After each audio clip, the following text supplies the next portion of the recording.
pra Gigi, pra mamãe, pra todo mundo.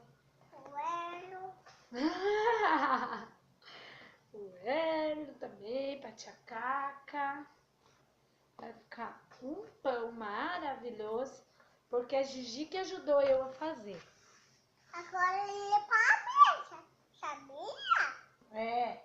O que a mamãe colocou na massa? Sal. Sal. Vai ali pertinho falar. Levanta aqui e faz assim.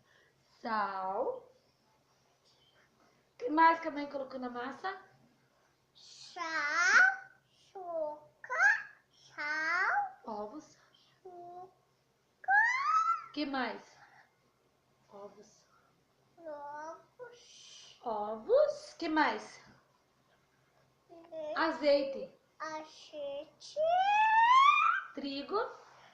trigo, 4 ovos. 4 ovos, Sim, 4. 4 ovos. E vai ficar muito bom. Fermento. Tchau.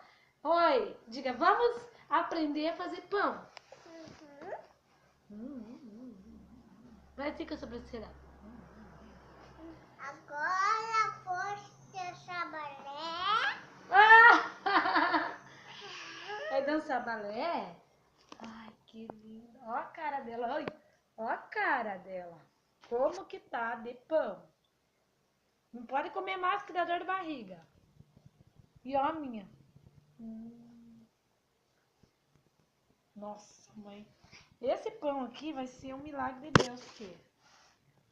Deus do livre. Tá sendo mais.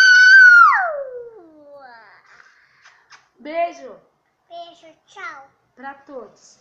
Para todos. Diga beijo, tia Caca. Beijo, Caca. Beijo, Felipe. Beijo, Felipe. Beijo, papai. Beijo, papai. Beijo, tia Caca. Tia Márcia.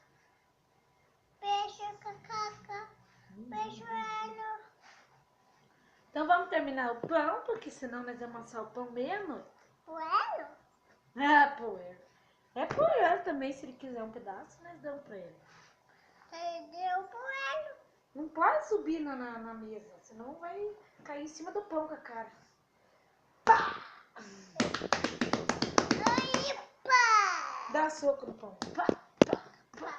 Pá, pá, pá, pá, pá. Alguém vai querer comer esse pão? Não, minha mão tá limpinha. Eu lavei e desinfetei. A da Gigi também. Fala pra eles. Fala. Esse também tá suja. Minha tá suja. Suja de pão, né? Suja do pão. Mas não suja de sujeira. Não tem porque é suja do seu Hélio. É, que é. Vocês só pensam no Lelo. O Lelo é legal, né? Você gosta dele, né?